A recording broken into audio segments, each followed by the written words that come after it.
Hello and welcome to another episode of The Influential Nonprofit. As always, I'm your host, Marianne. I help nonprofit leaders master the art of influence so they can ask for and receive whatever they want or need.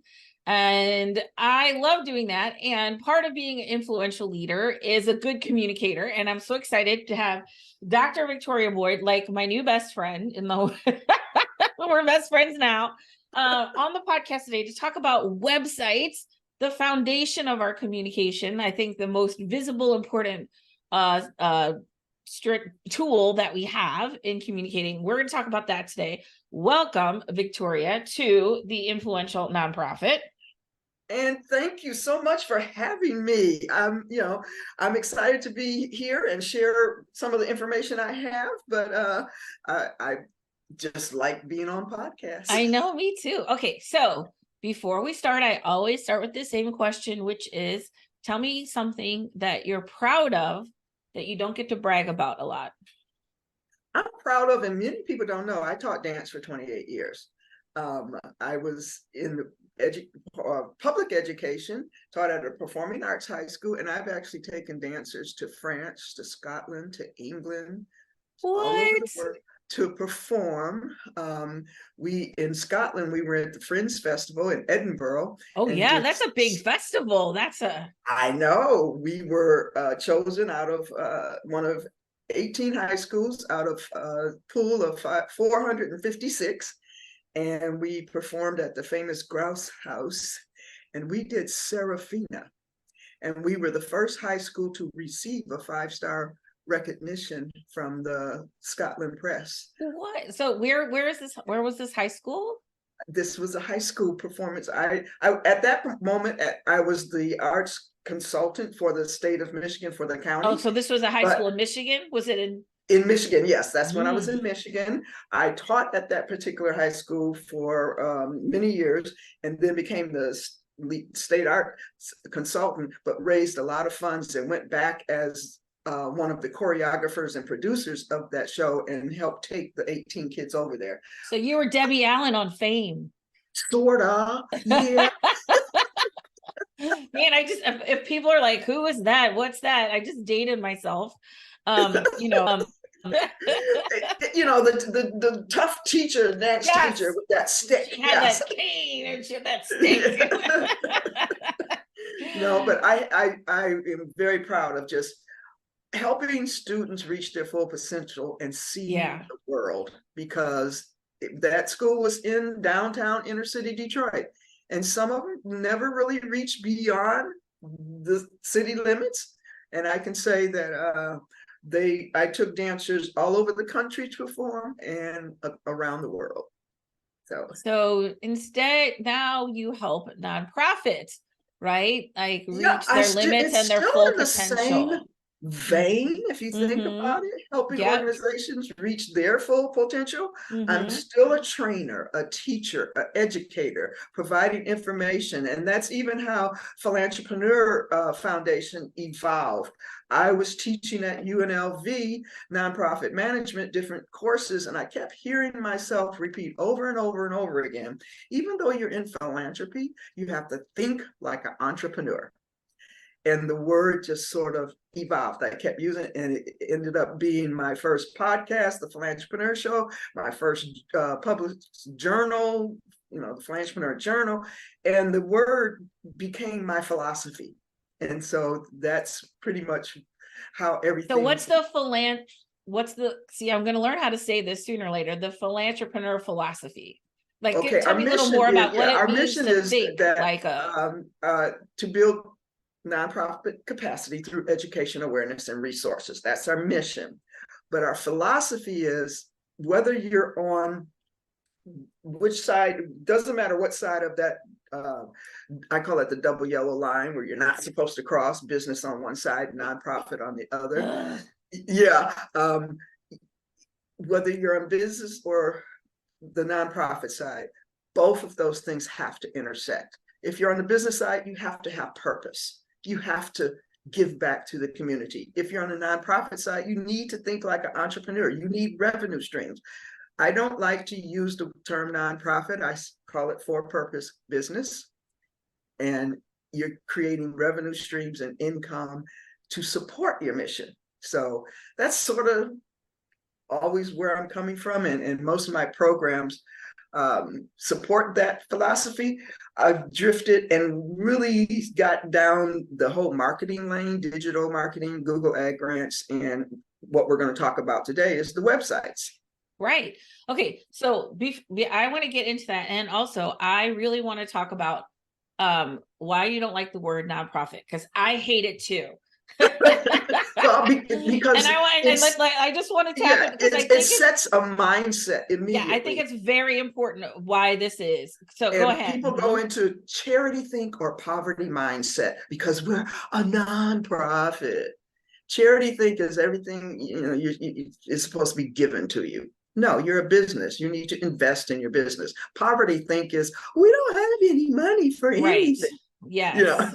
And so I try to break that mold and say, no, you're a for-purpose business, and you need to invest in your organization, invest in marketing, dedicate some line item budget, on different things that need to be done in order for you to really have impact with your mission.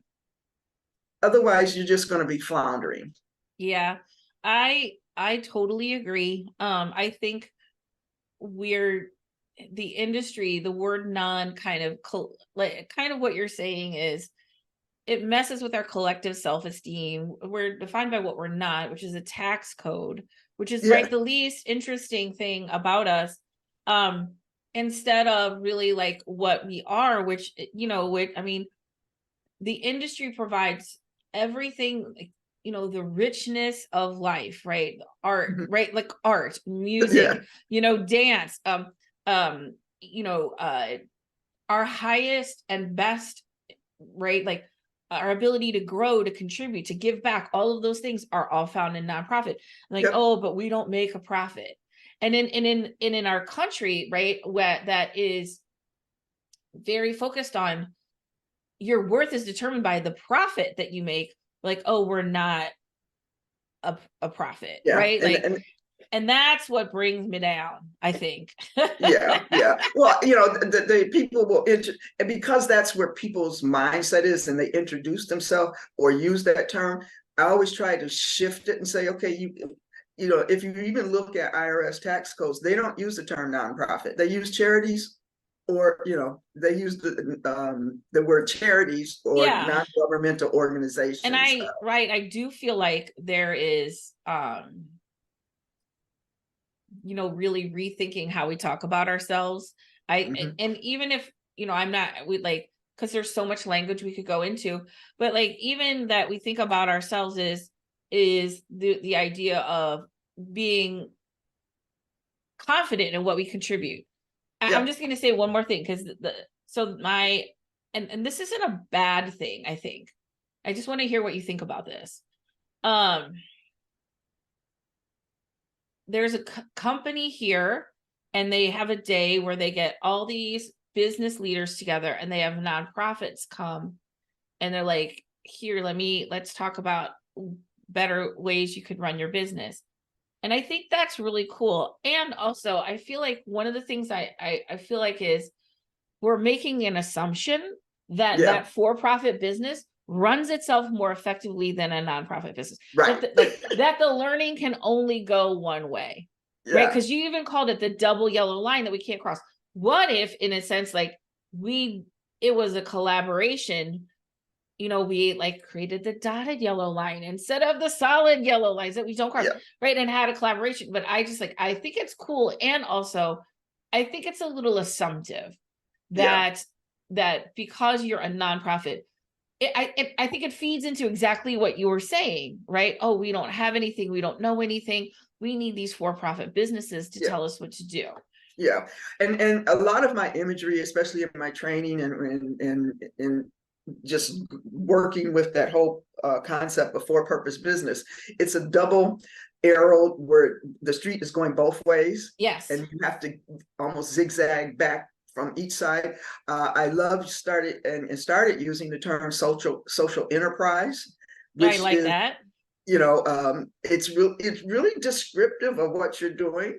The whole B corporation concept, even though that's still heavily on the corporate side, it's just allowing their board to disperse profits in a different way.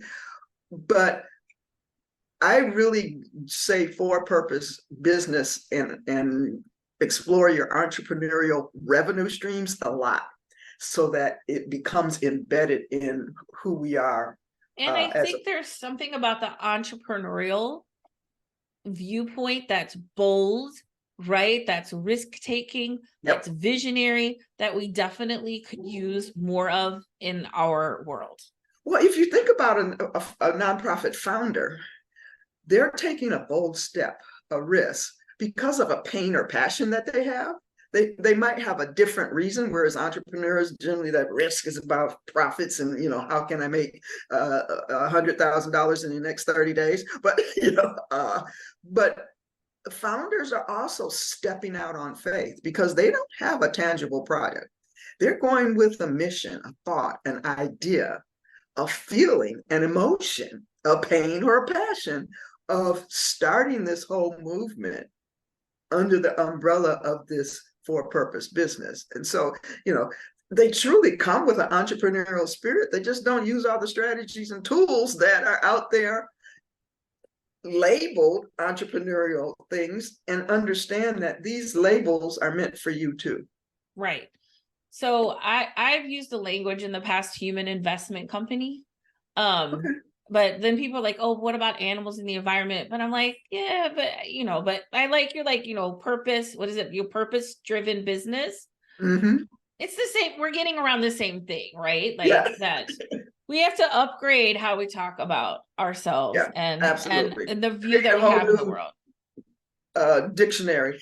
Yes. And so in my work, what I am, and I want to move into our website conversation, because I think it's important to start with the fundamentals, because what I have learned over these millions of years that I've been doing this is that, we want the external, like, I think what sometimes we're like, oh, if I had a beautiful website, or if I had this, then I'd feel better, or we'd feel good, or we'd communicate more effectively. But it's actually the opposite, right? When you are rooted in your value, when you understand who you are, when you're grounded in your mission, when the creative energy comes out of possibility, right? And excitement, that's a whole nother thing. So that's why I really wanted to tap into the idea of owning our industrial value, but owning your organizational value and your individual value, so that you can communicate that out to the world, right? That's what we want to like.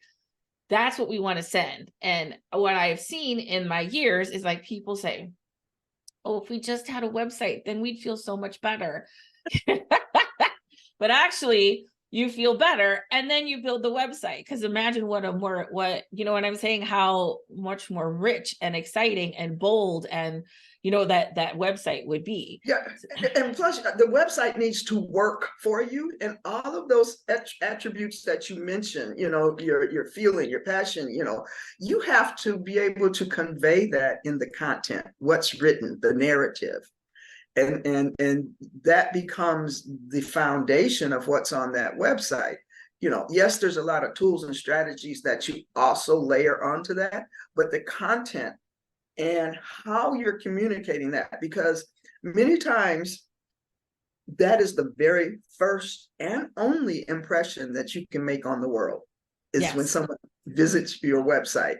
So unfortunately, I see too often that they just put up a website as a placeholder.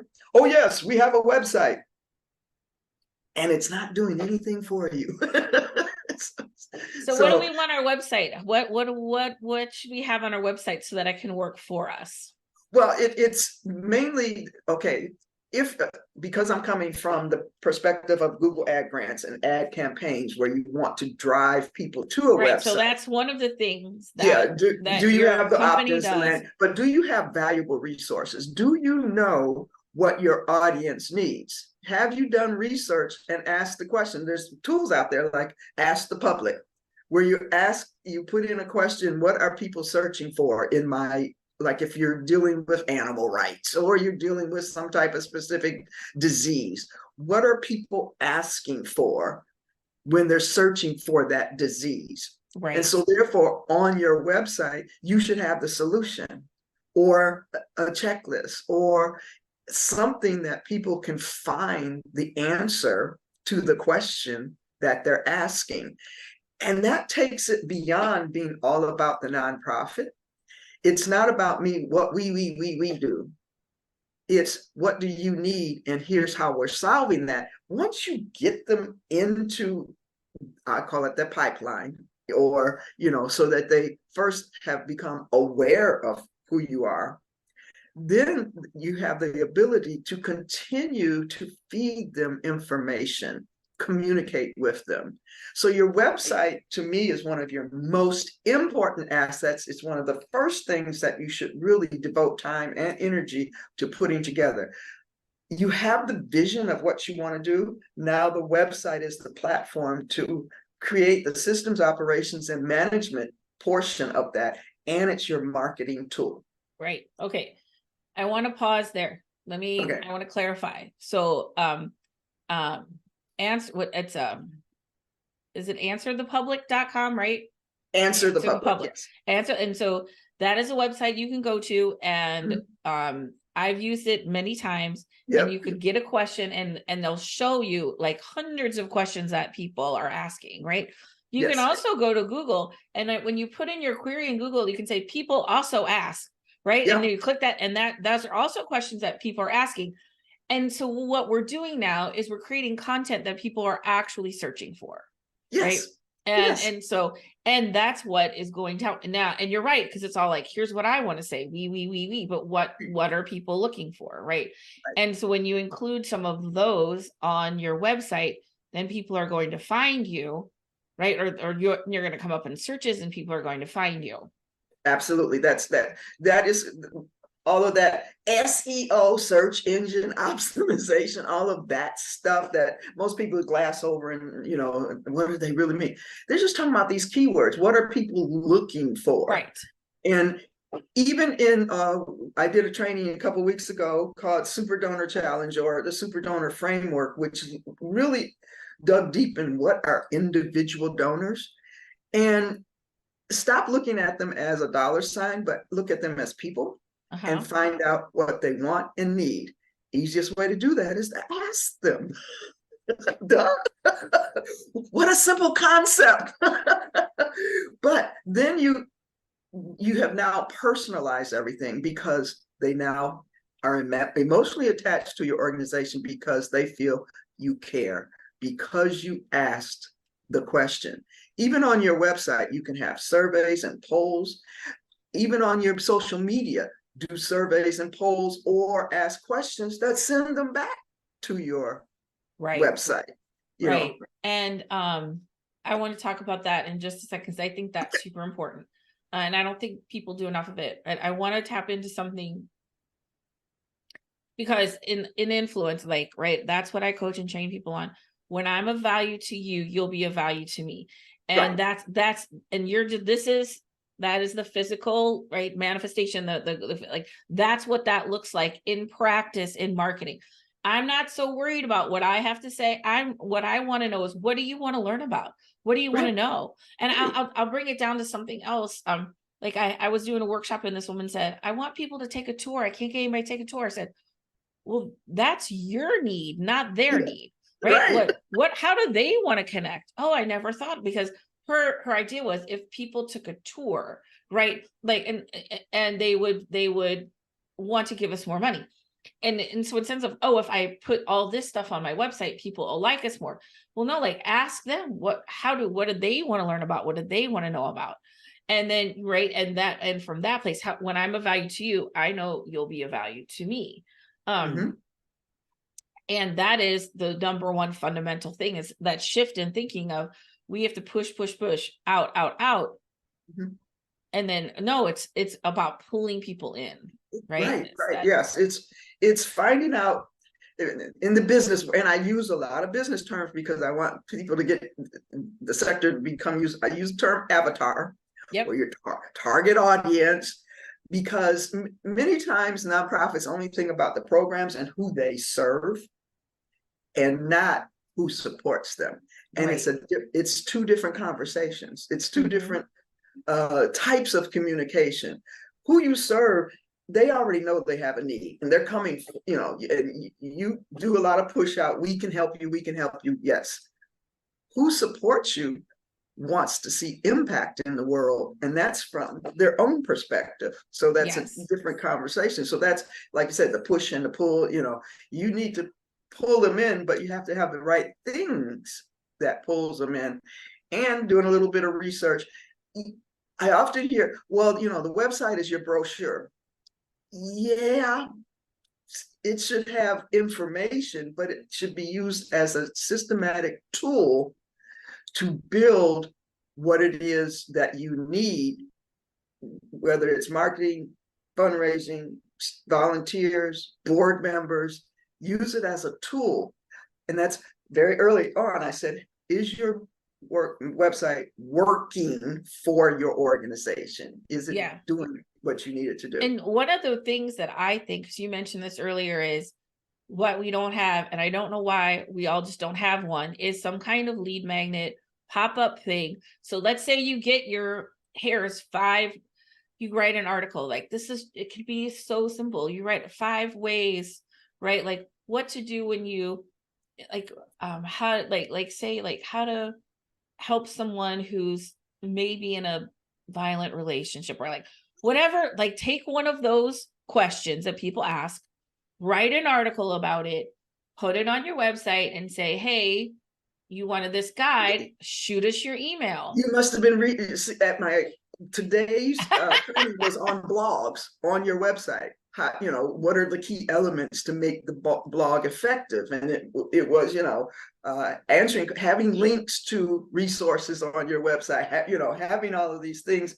But a blog also kicks up SEO because it's something new. Every time you put something new on your website, it's read as a score. You get points on it. I won't go into all of the technical details. But we kind of get the game that we're playing here, right? The more you put on, and here's what I really, because if people are like starting to, like, their chest is tightening, like, oh, I have to do one more thing. No, this all can be repurposed. This is right. Like I have a whole system that I use that I've talked about before. Like this is not about creating a ton of content. It's just taking what you have and using it with purpose and intention to make it work for you. Because here's what I see, and I want you to respond to this. I see people stirring up a lot of energy on social media. Oh, I have this many likes or subscribers or whatever. For the what purpose of what? Right? Like the goal is to get them, and I know that's what the ad grants, right? The ads, they get them off of social media, like, and onto your website where they can become a part of your orbit. Here's what I want people to understand about social media and your own website. You don't own anything that's on social media. You don't have their email and all of that unless you have sent them someplace else to sign up. If they sign up on your website, you own that database. Tomorrow, Facebook could shut down and you could lose everything you have, all 20,000 million followers, which really means nothing, because if they're not engaged, followers mean nothing. But, the goal is let them hear about you. That's brand awareness on those social media platforms. But always do a call to action that sends them to something that's on your website. I love that, because your job is to get them off of social media and onto the reliable reach of your website. That's one of the ways, the most important way your website works for you. Because if people are going to come and then you don't know who's coming, or you're inviting them into your world, right? And saying, because it's their world too. You don't want to I don't know, Amy Fazio, she's been on my podcast before. She's a community builder, and she said people come for the cause, they stay for the community. And so we're not creating transactional, we're creating community. And when I create community, that means I'm of value. And a lot of times I call that community engagement, and you can actually lead all of the followers through an engagement journey that, with different strategies and tools and ways of, as you said, pulling them in. Right. But you have to give them opportunities to be engaged, make it relevant, relatable, and reliable so that they, know that you're a valuable resource, dependable, and they can relate to it, all of those things. Right. So what's relevant? Let's go a little bit deeper into relevant, relatable, and reliable. Okay. Relevant is, every nonprofit is in their genre or industry, health, whatever the mission is. Right. And so relatable means that what content or information, educational content you're providing relates to your area. Just don't pick random stuff to start putting out there. Make sure use your mission. I'll go back to this mission as your compass. And make sure it's relatable to your mission, relevant to your audience. That means, once again, you have to know what they want and need, and reliable, that you're consistent, that you keep it coming, that also that you've used data, that you aren't making up stuff. It's too easy to do research nowadays to make sure that your reliability is there, but it builds credibility and validity. So right. What are the simplest ways people can understand, how reliable they're coming across? Like, what is it? The Google Analytics? Use a lot of data. Because data is so easy to find now. Check your resources to make sure where it's coming from is reliable, or look at several different data points where it's, what different groups are saying. But data always gives a level of credibility. 69% of people with Parkinson's do so and so and so. Yeah. So at my old company, I worked at this company called 51 Creative for 16 years, and the most visited page on our website by far was our staff bios. Yeah. People wanted to know who they were working with. They wanted, right? And I find myself the same thing. I'm looking at, who is this? Who are they? And when I don't see people featured, I'm like, but because people work with people, right? Yep. Like, and people build relationships with people. And so thinking about that, what are those visited pieces on my page? Because that's going to tell you, here's what people really want to know. Yeah. Yeah, and that comes into the making sure your website has transparency. Do you have your board members listed with ways to contact different people? Or maybe the board members don't want the direct email there, but could someone contact the organization and say, I'd like to reach out to so-and-so. Could you make that connect? Whatever it is, it needs to have some way of contacting someone in charge, or, of some level, beside, whoever answers the emails, but and having just brief bios. You don't have to have 2 or 3 pages of who these folks are.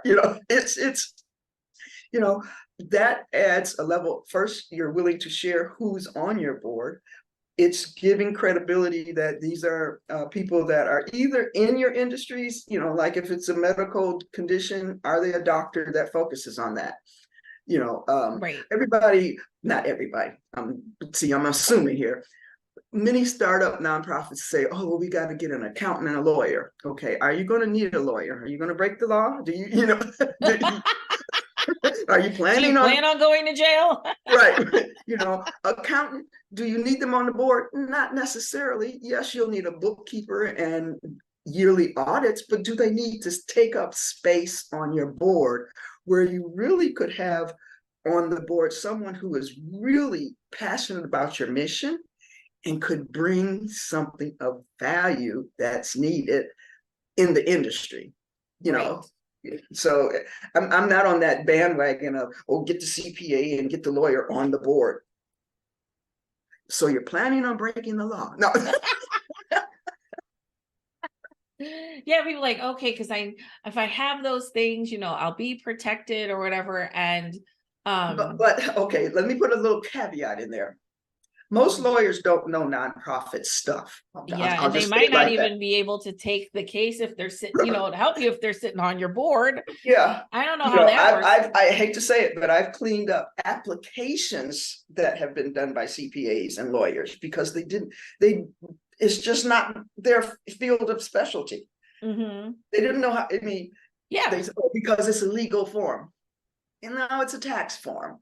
So And one of the things that you do is help people start a yes, nonprofit yes, with that is one of yes, filing the I legal take papers. from vision to launch. I file their state paperwork, write their articles, write their bylaws, and file the IRS to get the 501c3c determination letter. Yes. That's awesome. Yeah, because you might not, just because you're a lawyer doesn't mean you know how to do that.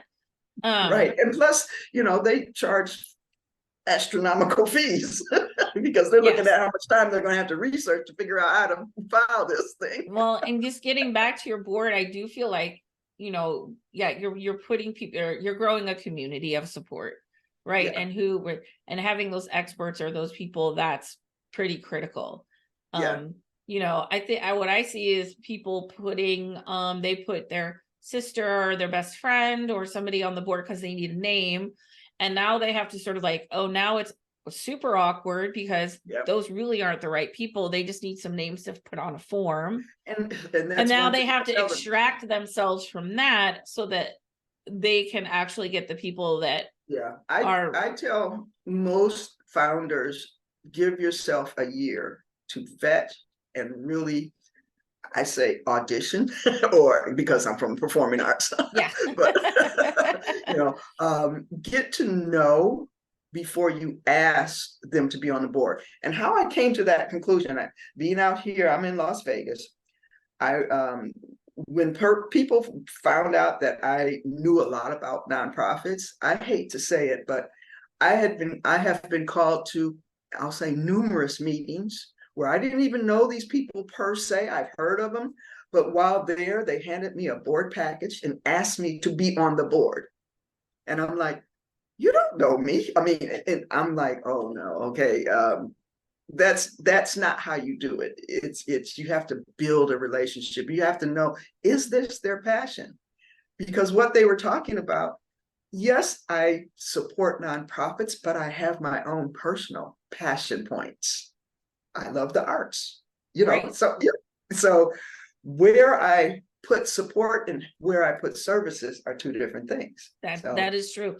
And that's like asking somebody to marry you on the first date. It's just like, hey, there's a 12-step system for getting to marriage. Yes. I mean, there is a process, like there's a getting to know your process. And that needs to feel easy and natural and take into account everyone. I don't get that as much as I used to, like, getting on boards, but you're right. Like, it's because you're going to do it just like any other board member would do it because you're passionate. You have a personal call and passion about it. Right. And the reason I braked on that a little bit was because I wanted to give my business, 100% focus. And I felt like, that whatever energy was going to go into that. And I do feel like when you go to a meeting and somebody says, oh, here, be on the board, like it doesn't make anyone feel special or wanted. Right. Yeah. You need to court them, take them on the first date at least. And act like again, because one of the things I teach people on is, having value. And when the more you want something, the less likely it's going to happen, because desperation like has this, people don't like that. So when you're like, hey, this is, our board is really special to us. The people come on are very important. We were very careful about who we ask into this community. We're interested in you because of A, B, and C. Would you be willing to have a conversation about that? Right. I mean, that's very different than be on our board, because that's coming up from fear and scarcity. And we both know fear and scarcity creates more fear and scarcity. Yeah. Right. So those were just a little, for you founders out there that are thinking about, yes, you need them to file paperwork initially, but not necessarily, because one person's name can actually go into all slots just to get started. Take time, build a relationship, and find those perfect people that will really serve you. That is true. Like, absolutely. Because if you don't, let's just say, because when you do it the other way, it's so much more heartache to get out of those relationships. Yes. Oh, breaking up is And so hard. now I'm you going have to to song. come to me so I can coach you through difficult conversations so you can extract yourself from these situations to then go find, because we have to release what no longer serves us to make room for what does. So if we start by how can, right, like from that place of, hey, let's pick the right people at first. Yeah, All right, I want to we're going I know, all because over. we're so passionate about so many things. I let it flow here, you know me. So you sounds like you work on the websites, Google ad grants, you help those founders. That's what else. Is there any other things Well, that you I do? really try to. I used to have the umbrella of ask us any question and we can help you. That became difficult. Yes, I wrote a book called Board Bound Leaderships. No, I don't enjoy working with boards anymore. It's not that what they're doing is not important. It's just I have more fun on the creative side of building designs and websites and stuff like that. So in my stage of my career, my goal was, if I'm not having fun, neither are you. So that is a true story. 100%. Just digital marketing and helping founders think through the process, because I don't just file the paperwork. Before they even pick the name of their organization, I ask them about branding and awareness. Have they checked market feasibility? Is the domain available? All of these different, how are people going to know you? Or, especially if they're coming and want to spell a common name all screwed up and, crazy. I'm like, so will people know how to spell that? And that's why I'm conscious of, philantrepreneur. Yes, it's hard to spell because most people can't spell entrepreneur. I cannot spell that word. That and curriculum. I tried to spell curriculum the other day, and I'm let's like, go with aluminum. Those are my two words that will haunt me forever. But the philosophy and the concept was so strong with me, I didn't want to leave it. It makes a statement, philantrepreneur, but it has grown. We've been around for over 10 years. And so now branching out and having nonprofitcorner.org, much simpler. It doesn't have all of the bells and whistles that Philantrepreneur website has, but it's growing. And hopefully, we do mostly services and tools. I share a lot of tools that are very valuable. I share services like the website building content. I write a lot and will build that. And I offer what I call that concierge service of guidance, especially as people are evolving and growing in the first few stages. Yeah. I love that, because there's not a lot of folks that work with, a startup, a founder in that position. Help them. I think a lot of people just stumble their way through. Yeah. And, to be able to have some guidance from the beginning can really help you set you up. Well, most nonprofits are formed by everyday people who, like I said, have pain or passion. They're not business necessarily, or executives or people who have a business background. They're the moms and pops, the people out, the grassroots people. And so they need some tips and strategies, just putting together business systems. Yeah. Why they need certain things. So that's where I really see where I'm helping them reach their full potential. Sometimes you have to tell them, well, maybe you should get an expert to do that, not worry about it. Just focus on building programs and let someone else build systems, websites, and all of that stuff.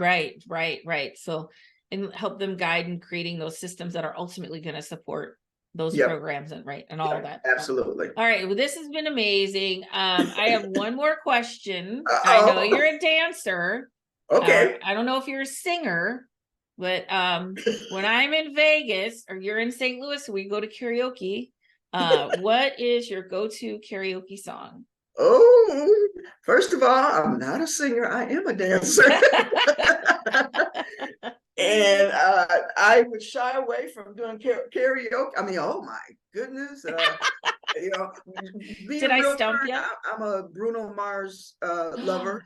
Yeah. So I would probably go funk Uptown Funk. Uptown Funk. Uptown.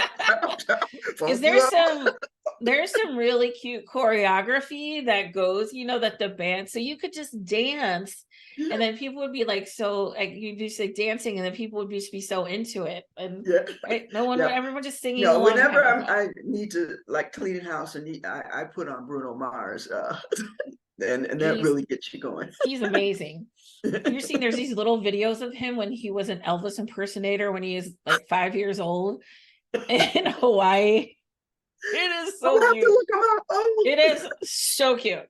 All right, Victoria, it was so great. Oh my God, it's been so much fun. And also, we're going to put a link in the show notes. And what's the little freebie that you have for folks today? Well, it's a checklist for your website. It's really looking at, does your website have the essential elements that it needs? And it's geared for the Google Ad Grant. Okay. In terms of, because that's it, right? Because you do help other people like maximize the Google Ad Grants, get them and use them effectively. Yes. And so that's part of it, is like that checklist, getting you ready for that. So if people are also interested in Google Ad Grants, they can go to you. And so we'll put that link in the show notes so people can grab that. And we have all your other links to your website. And so if people want to get in touch with you, it's all there. Right now, nonprofitcorner.org. You'll find my podcast. You'll find a list of books. I said that. Training, different training. All of that is there. I call it your nonprofit corner. It's going to grow and become the hub of a lot of our resources. And we're featuring our new membership platform. It's in pre-launch right now. We have it's coming 2024 January. All right. So check it out. And your podcast too. So the podcast, you find it on, it's on Spotify, it's on YouTube, it's on several different channels. With Spotify, they disperse it all over the place. But on YouTube, it's the TPF Network. That's for the Philantrepreneur Network. And on Spotify, it's called the Nonprofit Corner Podcast. Perfect. All right. We'll put all that in the show notes, and so everybody can find you. And it was great talking to you today. Okay. Thank you for having me on.